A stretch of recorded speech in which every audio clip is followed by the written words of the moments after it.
Chapter 13. Swallow Your Pride. "Hey, little cub," Archie called out when he saw Silas climbing the hill to his hut. The sun beat down mercilessly. "What brings you out here?" Archie stepped back from hammering the fence, where he was reattaching boards that had come loose. He clutched a hammer and nails. "Well, I had an idea," Silas said, feeling silly but forcing himself to ask anyway. "What's that?" Archie said. "Spit it out, son. Does the coyote have your tongue?" Silas blushed. "Right. Since my dad got hurt, maybe I can help out until he feels better." Archie reached for his water bottle, swigging it down. Sweat dripped down his face. His staff rested a few feet away, propped up against an old tree stump. He seemed to think it over. "Working out here in the sun is hard work," Archie said. "Not like school or playing video games. You're going to sweat like the dickens." "I don't mind," Silas said. "I just want to help out since, well, it was all my fault." He felt guilt and regret churn in his stomach. Lately, he had that feeling all the time. It was worse than feeling like a scaredy cat. At least that was only about him. This was because he caused someone else to get hurt, and not just anyone. His father. "All right, well, let's get to it then," Archie said, handing Silas the nails. "Your job is to keep me in good supply so I don't have to slow down, got it?" "Got it," Silas said, grabbing a handful of nails from the toolbox and preparing to dispense them. Just like that, Silas and Archie worked together to rebuild the fence. They moved down the row like an assembly line, while Silas handing over nails and Archie hammering them into the boards. Each nail that sank in made Silas feel just a little better. Doing something, anything, to help was better than sitting around feeling guilty, especially when his dad was back to lying on the sofa again. "This is where we used to keep the animals that your aunt rescued," Archie said, nailing up another board. "Lions, zebras, hyenas, exotic birds of all kinds, even gophers." "I saw pictures my dad had," Silas said, handing him a nail. "What happened?" "Like I said, they were rescue animals. Your aunt ran an animal sanctuary. Not many places can take on those sorts of creatures. Scarlet rescued them from zoos that stopped running mostly. A few came from overseas. Some were illegally traded to people who wanted pets." "A lion for a pet?" Silas said. Even he knew that was a terrible idea. Archie nodded. "Well, not all folk are good to animals like your aunt, especially when it comes to caring for nature's most vulnerable creatures. Your aunt was truly one of a kind." "Where'd they all go?" Silas asked, scanning the empty pens. They were deserted, which gave the place a sad feeling, like a famine had come and dried up the Pride Lands. He tried to imagine when animals like the ones from his books roamed through the enclosures, flourishing in herds and packs and delighting visitors. He badly wished they were still here. He loved animals more than anything. The more exotic and wild, the better. "After the camp shut down the campers," Archie said, "the money to care for the animals dried up too. Your aunt had to rehome them to other rescue sanctuaries. It was sad seeing the last zebras drive off in that trailer. Now Zazu is all that's left." "Ah, Zazu," Silas said with a smile. "He's such a funny bird, always calling about something." Archie chuckled. "Yep, he was your aunt's favorite. Never left her side. He was there when she died." He trailed off, clearly choked up about it. Silas wanted to know more about his aunt's accident, but he knew not to press it. He'd learned how adults gave subtle signals about off-limits topics. Instead, he swept his gaze over the Pride Lands and asked something else. "Why'd the camp shut down?" "Your aunt got tired, I reckon," he said. "She started to act afraid all the time. She was jumpy and jittery, even spooked by the shadows. Something changed." Silas felt a jolt of dread. He'd always thought of his aunt as someone brave and fearless. She built a whole safari camp in the desert and rescued wild animals, after all. What could possibly have scared her? Silas forced the words out. What was she afraid of? but Archie just patted his head dismissively. Oh, grown-up stuff, probably. Bills and taxes and regulations. Don't worry about it, little cub. I've probably said too much. Silas wanted to ask more questions, but Archie led him over to a patch of shade where a cooler filled with ice-held soda and bottles of water. Archie cracked open a water bottle and handed it to Silas. Then he patted the tree stumps for them to take a break in the shade. The knotty trees weren't lush and leafy like the ones back in Florida. They were jagged, with sharp needles and brown leaves, but they provided shade, and that was most welcome. Gotta stay hydrated out here, Archie said, chugging his water and wiping sweat from his brow, or that sun will kill you, if the scorpions and rattlesnakes don't first. Don't get me started on the coyotes and vultures. They're scavengers waiting to pick off weaklings. Silas swallowed hard. A lot of stuff around here seems to want to kill you. Do you think that's what scared my aunt? Is that why she decided to shut down the camp? Archie reached for his staff, which had been leaning against one of the trees. The strange gourds jiggled as he grasped it. Look, kiddo, he said, leaning on the staff for support. I'll live with it with you. Ain't nobody around here knows what got your poor aunt so spooked those last few years. You could say it's a bit of a camp mystery, like a lot of things. But something had to scare her, Silas persisted, frustrated by the lack of answers. She loved the campers. This camp was like her baby. At least, that's what my dad told me. Archie nodded. Well, his guess is as good as mine. All I know is she changed and got spooked. And now she's gone. And it's too late to bring her back. The whole mystery of his aunt's last few years swirled through his head. Silas had so many questions. Why did she shut down the camp and send all the animals away?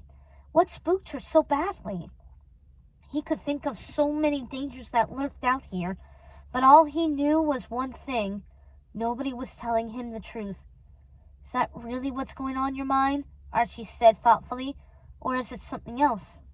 A heavy silence fell like a lead blanket. They gazed out over the campgrounds, which were sprawling and baking under the hot sun. You know what's on my mind? Silas said, feeling a terrible stab of guilt again. It's been on my mind for the last 3 days non-stop. It's all I can think about now. Ah, yes, Archie said. The fall. Silas felt like his dad was tumbling down all over again, just remembering it. It was sickening, stomach-twisting feeling. He would do anything to make it stop. Yep, he said in a soft voice. My dad getting hurt is all my fault, and everyone is being so nice and telling me not to worry about it. That accident's happened. Hakuna Matata? Archie said with a raised eyebrow. The old camp slogan, am I right? Yeah, but they're wrong. I don't deserve it. How do you figure that? Archie looked taken aback. They're right. It was just a terrible accident, nothing more. Despite what you think, it's not your fault, little cub. But Silas shook his head.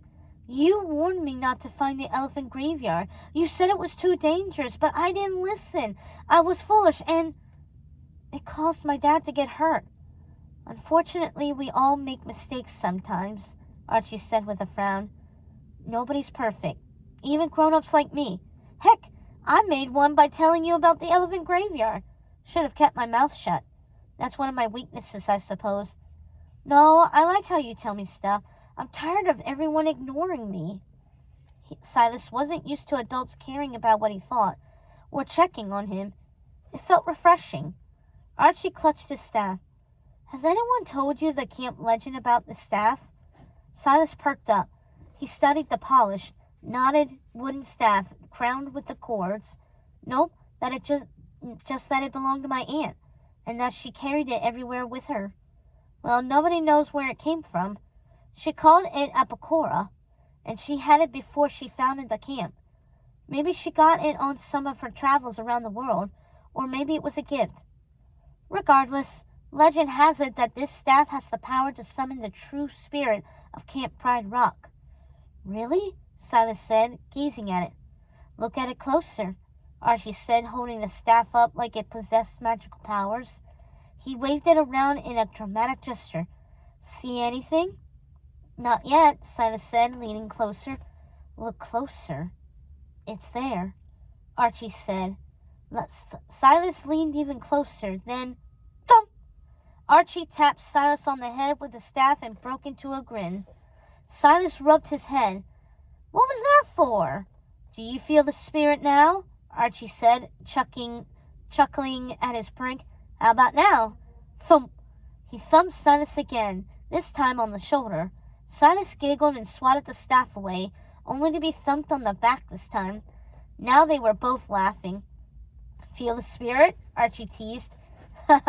Very funny, Silas said, having fallen for the silly prank that he guessed his aunt must have played on many campers over the years. But then Archie turned more serious. He clutched the staff tighter. All joking aside, he said, I fear the spirit has been gone for a long time. That's the real reason campers stopped coming and business dried up. Scarlett's whole life was dedicated to Camp Pride Rock, and when it fell into decline, she grew depressed and barely left her cabin. Silas took that in. What happened to the spirit? Why did it go away? Archie frowned. Nobody knows for sure. Some folks think your aunt locked the spirit away on purpose because it had grown too powerful and dangerous. Silas swallowed hard. Powerful and dangerous? Archie nodded, but then waved the staff to dismiss the idea. But don't listen to me. That's probably some superstitious nonsense cooked up by the townsfolk.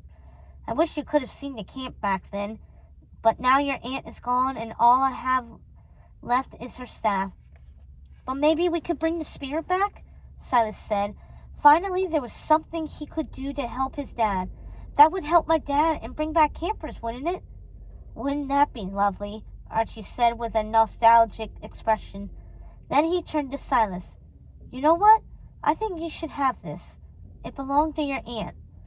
He held out the staff, making the dangling guards on the top dance and jiggle. Really? Silas said, unsure. You mean it? Alas, I fear that I failed your aunt. But maybe you can find a way to bring the camp spirit back to Pride Rock and restore it to its former glory. Wait, are you sure? Silas asked uncertainly. He didn't feel deserving. Archie nodded. Your aunt would have wanted you to have this. With that, he bestowed the Bagora on Silas. Silas felt awestruck as he accepted the gift and wrapped his fingers around the solid wood of the shaft. It was smooth, polished, and cool to the touch, despite the blazing midday heat scorching everything in sight. Silas couldn't wait to get back home and tell his dad all about the staff and how he found a way to bring the camp spirit back. His heart raced in anticipation. He ran his hands over the knotted wood, feeling every indentation and swirl, all the way up to the strange gorge hanging from the top, which were dried out and hollow but still colorful despite their age. Then suddenly, he felt a jolt from the staff. Like an electric shock, it traveled up the staff and shot through his whole body, as the staff seemed to pulse with unnatural ruby-red light, like the light Silas had seen back on the first day in his room. What was that? Silas whispered, almost dropping it. But Archie had already gone back to pounding nails into the boards. There were endless work to get the camp back in shape. He wanted to tell Archie, but when he looked back, the staff had gone dark again. No weird light, no tingling sensation. It was just an ordinary staff. But Silas was sure that he felt something. Was that the camp spirit of Pride Rock that Archie was talking about? Or something else? Archie said his aunt locked the spirit away because it had become too powerful and dangerous.